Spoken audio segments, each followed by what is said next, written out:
আসসালামু আলাইকুম। Knowledge of medicine চ্যানেলের পক্ষ থেকে স্বাগতম। আমার কাছে দেখতে পাচ্ছেন ক্লোনাজিপাম গ্রুপের রেডিয়েন্ট কোম্পানির রিবুটিল 0.5 নামক একটি ওষুধ ভিন্ন ভিন্ন কোম্পানি অনুযায়ী ভিন্ন ভিন্ন নামে বাজারে পেয়ে থাকবেন। আপনি আপনার পছন্দ অনুযায়ী যে কোনো কোম্পানির কিনে নিতে পারেন। এটি প্যানিক ডিসঅর্ডারে নির্দেশিত। পুনঃ আকস্মিক ভীতু হলো এ রোগের লক্ষণ এবং এক্ষেত্রে রোগী সর্বদাই ভয় পাওয়ার আশঙ্কায় থাকে।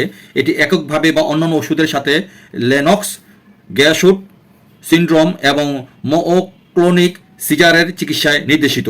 এছাড়া প্রাথমিক অনিদ্রায় ঘুম আনয়নের কাজেও ব্যবহৃত হয়ে থাকে, যা মস্তিষ্ককে প্রশান্তি ও বিষণ্ণমুক্ত রাখতে সাহায্য করে। দীর্ঘকালীন ব্যবহারের ক্ষেত্রে ডাক্তার পর্যায়ক্রমে দীর্ঘমেয়াদী ব্যবহারের উপযোগিতা বিবেচনা করবেন। বিভিন্ন রোগের ক্ষেত্রে ভিন্ন ভিন্ন মাত্রায় ডোজ নির্বাচিত হয়ে থাকে। ডাক্তারের পরামর্শ অনুযায়ী ব্যবহার নির্বাচন করুন। প্রতি 20 ট্যাবলেটের মূল্য 9 টাকা এবং প্রতি পাতা মূল্য 90 টাকা। সো ভিডিওটি দেখে ভালো লাগলে ফেসবুক চ্যানেলটিকে ফলো এবং ইউটিউব চ্যানেল থেকে দেখে থাকলে সাবস্ক্রাইব করতে ভুলবেন না please. Thank you so much.